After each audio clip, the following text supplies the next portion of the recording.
आज तक रेडियो सुनता है सारा जहां।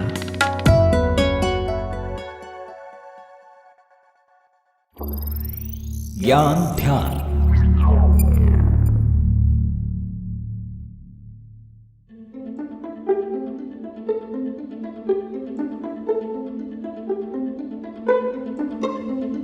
सत्ता तक पहुंचने और शीर्ष पर बैठने की चाहत अच्छे नेता का बंटाधार कर देती है।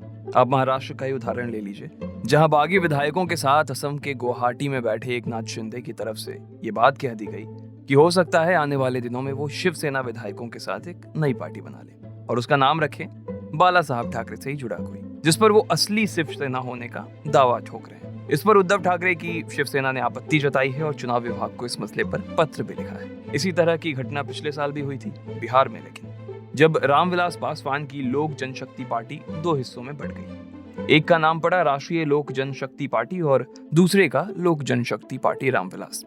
इंदिरा गांधी के समय में भी कुछ ऐसा ही खेल हुआ था, जब 1969 में कांग्रेस से ही उन्हें निकाल दिया गया था, जिसके बाद कांग्रेस दो गुटों में बंट गई थी। एक का नाम था कांग्रेस ओ, जिसका नेतृत्व इंदिरा गांधी खुद कर रही थी, और दूसरी पार्टी थी कांग्रेस जे, जिसकी बागडोर कर्नाटक के सीएम रहे एस निजलिंगप्पा के हाथ में थी। बाद में मामला कोर्ट में गया तो कोर्ट ने इंदिरा की ही पार्टी को असली कांग्रेस करार दिया था। अब इन सारी कहानियों में प्रश्न आकर एक जगह अटकता है कि अगर पार्टी दो धड़े में बटी और अगर दोनों धड़े खुद को ही असली साबित करना चाहते हैं, तो फिर उस पार्टी के चुनाव चिन्ह का क्या होगा?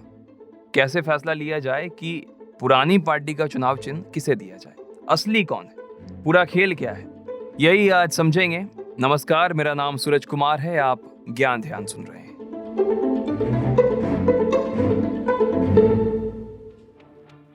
पॉलिटिकल पार्टी दो गुट में बंट जाए, इसके कुछ सिनेरियो होते हैं। पहला ये, जब विधानसभा या संसद का सेशन चल रहा हो तो किसी पार्टी के विधायकों के बीच बंटवारे को पार्टी का बंटवारा माना जाता है। ऐसी स्थिति में क्या होता है कि दल बदल कानून लागू होता है और इस सिचुएशन में फैसला लेने का हक विधानसभा स्पीकर को होता है।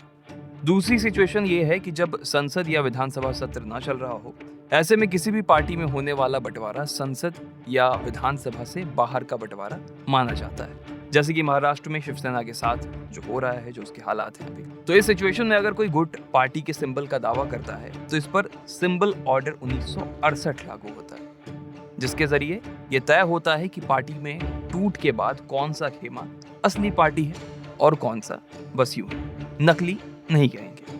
आसान भाषा में सिंबल ऑर्डर 1968 के दावे और समर्थन के आधार पर और दोनों पक्षों को सुनकर फैसला लेता है। आयोग जरूरी समझे तो पार्टी सिंबल फ्रीज भी कर सकता है। ऐसे में कोई भी खेमा पार्टी सिंबल का इस्तेमाल नहीं कर सकता है, जो कि बिहार में हुआ रामविलास पासवान की लोक जनशक्ति पार्टी को लेकर। लेकिन आखिर ये 1968 का सिंबल ऑर्डर है क्या? बता रहे हैं सुप्रीम कोर्ट में सीनियर एडवोकेट विराग गुप्ता। चुनाव आयोग ने आदेश जारी किया था जिसका पूरा नाम है the election symbols reservation and allotment order 1968। और इसका जो पर्पस था वो ये था कि जो चुनाव हैं, चुनावों की और राजनीतिक दलों की शुचिता को बनाए रखना।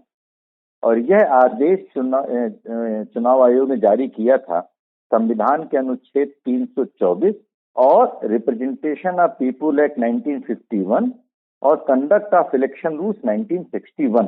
तो अब अगर हम इसको सिलसिलेवार तरीके से समझें तो चुनाव आयोग के बारे में संविधान में अनुच्छेद 324 में व्यवस्था है, जिसके तहत चुनाव आयोग एक संवैधानिक संस्थान है।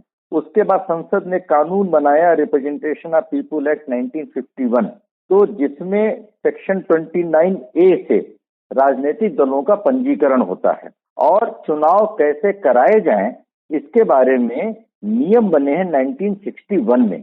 तो 1968 में पहली बार ऐसा वाकया हुआ जब कांग्रेस के में दो फाड़ हो रही थी, कांग्रेस ऑर्गेनाइजेशन, ये वो सारी चीजें। तो उस समय पहली बार 1968 में ये आदेश जारी किया था चुनाव आयोग ने, और उसके तहत जो चुनाव के जो सिंबल्स हैं, उसके जो डिस्प्यूट्स हैं, उनके बारे में राजनीतिक दलों के रिकॉग्नाइज्ड और नॉन रिकॉग्नाइज्ड राज्य पार्टी और नेशनल पार्टी, इन सारी चीजों के बारे में व्यवस्था की गई है।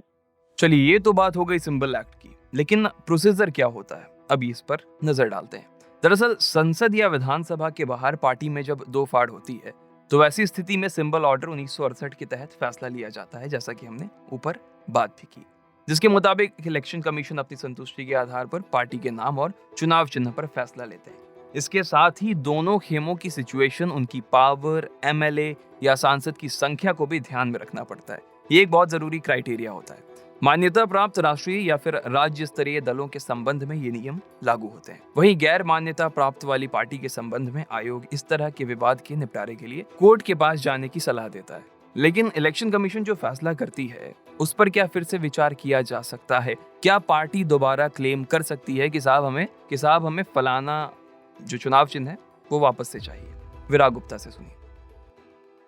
इलेक्शन कमीशन फैसला देने से पहले इसके पीछे बहुत बड़ी एक बैकग्राउंड बनती है, और बैकग्राउंड ये बनती है कि राजनीतिक दल जिसका सिंबल है उस राजनीतिक दल का नियंत्रण किसके पास है, और इस आधार पर इसलिए इसके पहले जो स्पीकर का फैसला होता है कि पार्टी में 2/3 जो विधायक हैं उनको मान्यता मिली या नहीं मिली, क्या बागी विधायक डिस्क्वालीफाई हो गए, क्या कुछ विधायकों ने त्यागपत्र दे दिया है, इन सारी चीजों से जब चुनाव आयोग के पास जब मामला आता है तो बहुत सारी चीजें क्लियर हो जाती हैं।